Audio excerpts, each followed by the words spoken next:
We will have availability in other languages after the conclusion of the press conference.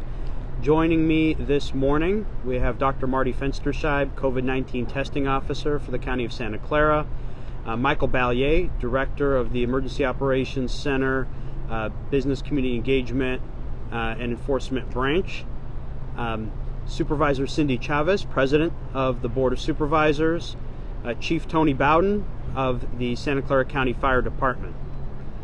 We're here once again because we have some very important messages to share with the community. And unfortunately, we've had to come out several times because the situation's not getting better here in Santa Clara County with respect to COVID. It's actually getting a lot worse. Yesterday, we had 512 new cases reported to us, setting yet again another record. 213 hospitalizations, including 45 new hospitalizations, yet again setting another record. Our COVID cases and hospitalizations are surging here in Santa Clara County, just as they are elsewhere in California and across the nation. But we're very concerned about what is happening here in our community. We are extremely concerned about what this means for our hospital's ability to care for not only people with COVID-19, but for other people who need access to care in our hospitals. This is a time of year when normally hospitals get more full, and a lot of the models and projections don't account for that, and so we're even more concerned than with some of the surges we saw, for example, over the summer. We do not want to be in a place where we see the kinds of challenges in our hospitals that unfortunately some communities elsewhere in the United States and around the world have had to deal with. And so we absolutely need everyone to come together here in Santa Clara County right now for this Thanksgiving to do our collective part to stem this COVID-19 surge. First, for Thanksgiving, we are urging all residents, do not have gatherings and do not travel, period. We know that can be difficult. We know it's been a long time, but right now is a critical moment. Second, with respect to shopping and retail, we all want to patronize our local businesses, but we've got to do so in a safe manner. That's important, obviously, for the health and well-being of our residents. That's important to avoid serious illness and death. It is also important to support our local economy to rein in this surge. To do so, we will be having ramped up enforcement. We're engaging other partners such as County Fire and many others to help with those efforts. We will be looking vigorously at capacity. We do not want crowds. A crowded situation promotes the spread of COVID. It is imperative that people wear face coverings, maintain social distance, and that all businesses are enforcing those requirements strictly and at all times. We know that we can do this together as a community. We've done it before. We will do it again. But the time to act is now. And the time to act is now precisely because we do have so much to be grateful for this Thanksgiving as a community, and we want to be able to continue to be grateful for those so many things, including our families, our friends, and our neighbors. I'm going to turn it over to Dr. Marty Fenstersheib.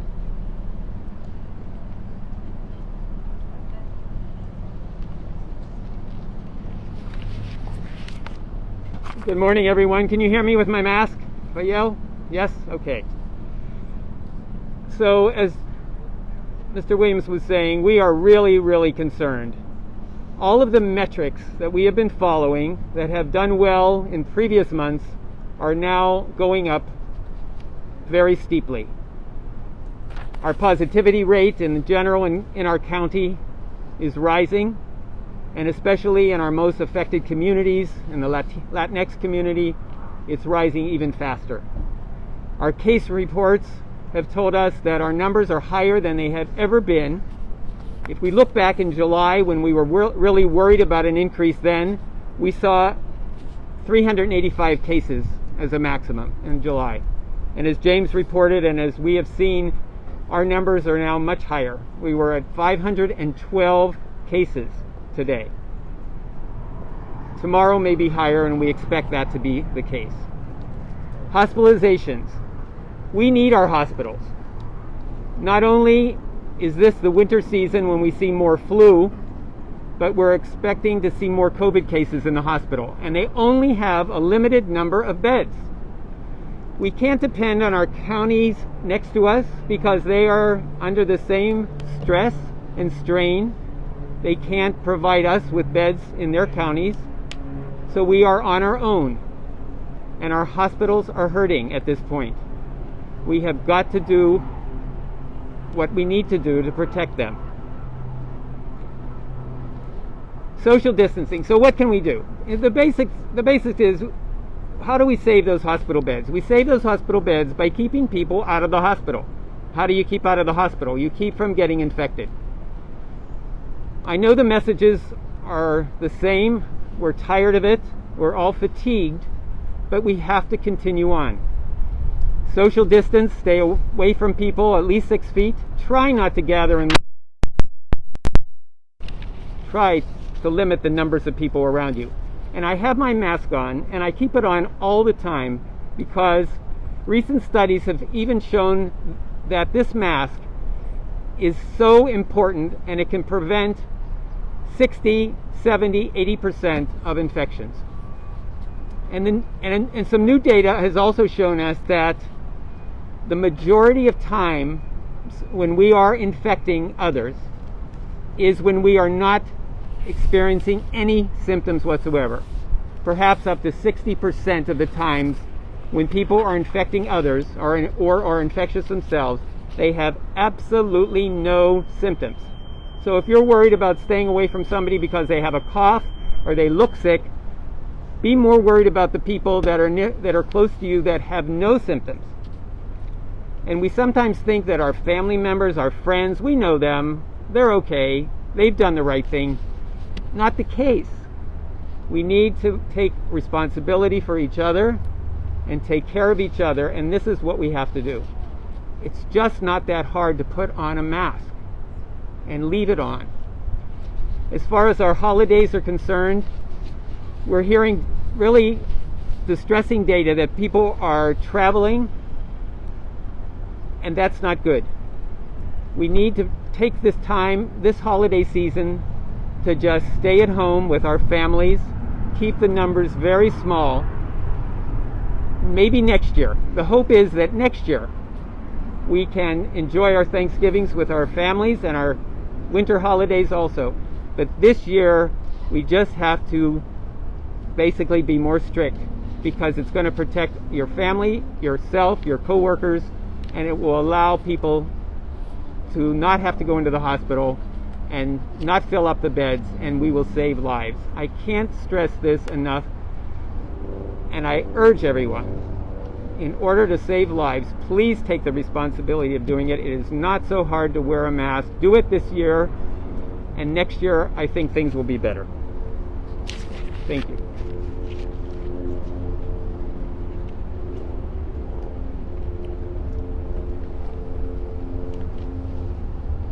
Good morning, Michael Ballier, the Director for the Community and Business Engagement and Enforcement Branch here in the Emergency Operations Center. I'm here to just reiterate what we said earlier this week, which is our team will be taking an enhanced enforcement approach in the coming days to help stem some of the surge of what we're seeing right now. It is critically important that businesses that are operating have filed their social distancing protocol, and as a consumer that you understand the expectation that business has on you, and that we ask you to honor that. You can look up if a business has filed their social distancing protocol on the county's website, which is sdp.sccgov.org. Our enforcement officers will be looking at a variety of things, but in particular, we'll be looking at capacity limitations, making sure that stores aren't overcrowded, making sure that those social distancing protocols, that orange check mark has been posted, and that the business is committed to doing the right thing.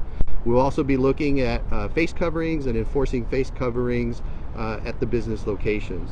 It's critical for the employees in those locations, as well as members of the public, to ensure those precautions are being taken.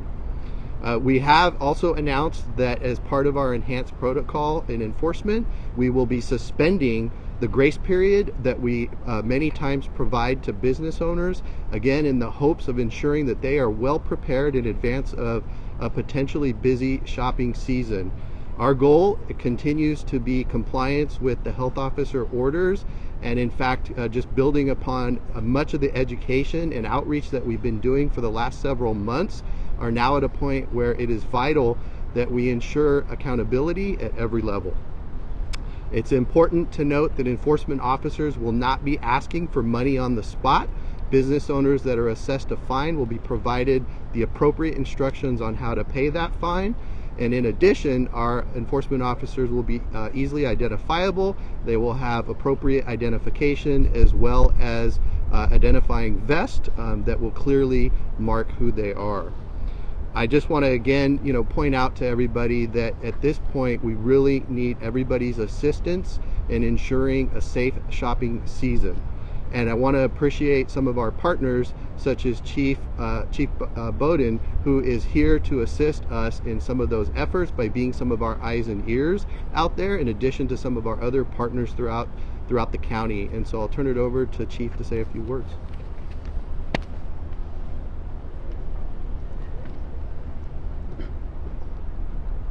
Good morning.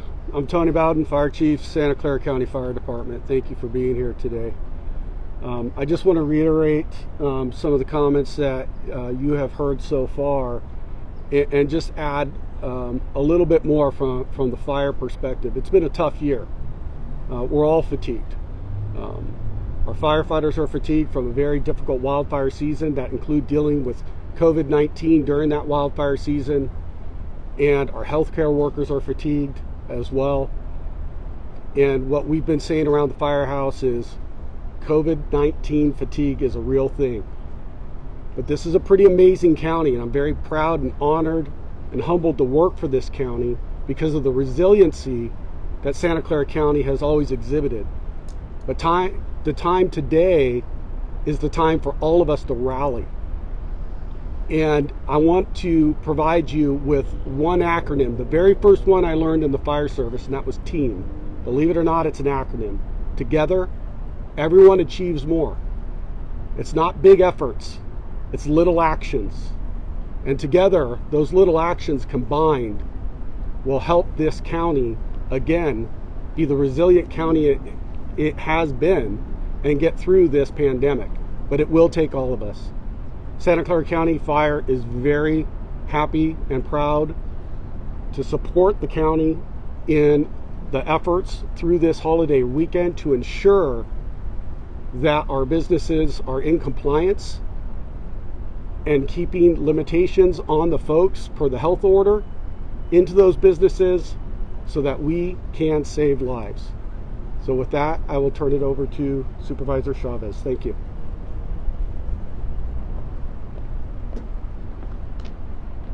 Thank you, Chief Bowden. And I do want to say thank you to all of you being here today. And what he said is right. Like all of us, we can do something about keeping people safe. So what can you do this weekend? I know for many of you that shopping and Black Friday is a part of your tradition, your holiday tradition, getting those deals. Here's what I want to implore upon you. One is, let's not crowd into any store. Know that you're going to wait, and let's bring just the knowledge that we're going to wait. Be patient. Bring a book, bring your iPhone, bring something to read, bring a chair if you need to and you can't stand a long time and you're going to be outside of a store waiting to go in.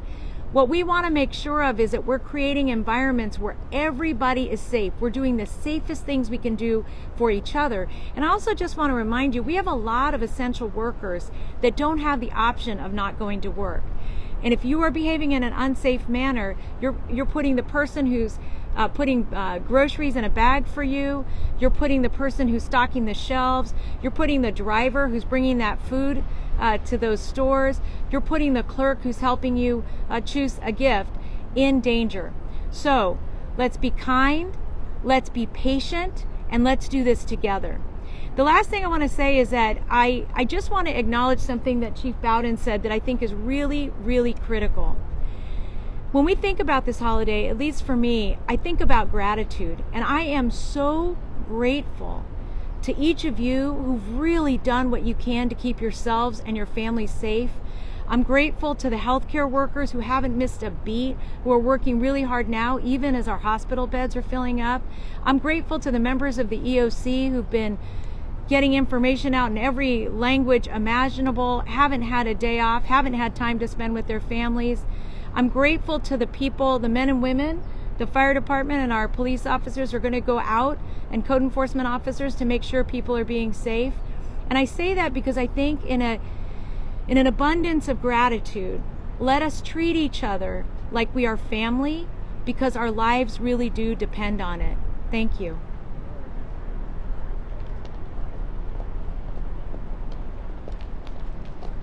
Okay, everyone, we're going to head into question and answers next, but before we start, I want to let everybody know that we do have PIO representatives to provide one-on-one interviews and statements in Spanish, Chinese, Vietnamese after this press conference. We do have Assistant Health Officer Dr. Elsa Villarino, who will be providing a Spanish language statement after the Q&A portion is done. So we'll start with Q&A.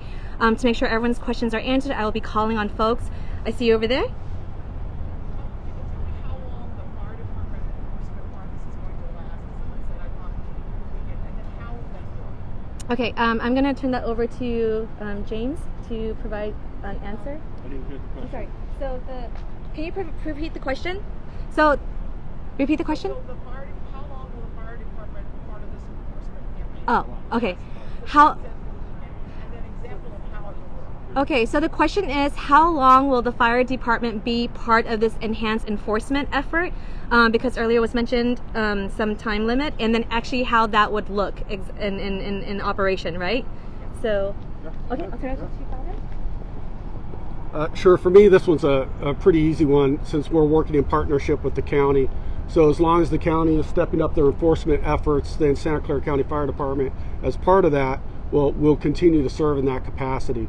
Again, we still will be responding to calls. So as crews have time, when they're out, they'll be checking on businesses to ensure capacity issues. If they see an issue, we report right up through the chain to ensure that a compliance officer is notified and that we can take action. Again, it's as long as the county has this push, Santa Clara County Fire will be supportive of it. Thank you, Chief Bowden. Well, we're going to have Michael Ballier provide a little more information about that.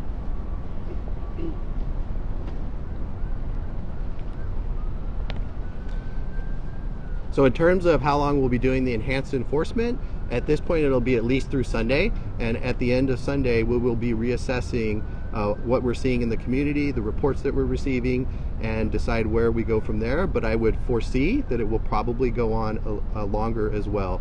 And so again, we don't have any strict timelines in place, but again, what I will say is that at a minimum it'll be going at least through the end of Sunday.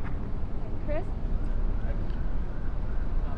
How many enforcement officers will be out on a daily basis through the weekend? And are there certain areas that the county will be focused on? And are these efforts going to be more proactive, or are they going to be more reactive in response to a community call?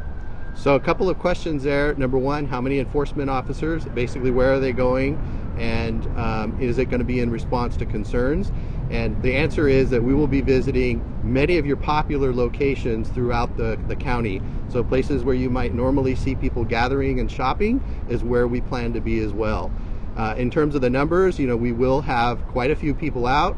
And again, just depending on what we see, we will continue that effort throughout the weekend. And again, our hope and our goal is to see that people are in compliance and that we don't have to issue many fines. But the reality is that without a grace period, it will be an instant fine that will be payable, within the next couple of weeks. And so again, our goal really is to ensure compliance, but we'll be doing that in the form of issuance of fines. And just to follow up to the fines aspect, without the grace period, so once the fines are assessed, is the county still allowing the whole, corrective portion part, or is that? Yeah, so the question is, after the issuance of the fine, essentially, is there a process where that can be challenged? And the answer is yes. There is still an opportunity for people to appeal their case, and they can do so with instructions on what we provide them. Next question? And another clarification question, just to double check that there are compliance officers, and then on top of that, support from County Fire? That is correct. Yep. Thank you, Chris. Next question? Do you have any other questions? All right, so it looks like it's a pretty short Q&A session today. We're going to have Dr. Elsa Villarino provide a Spanish language statement.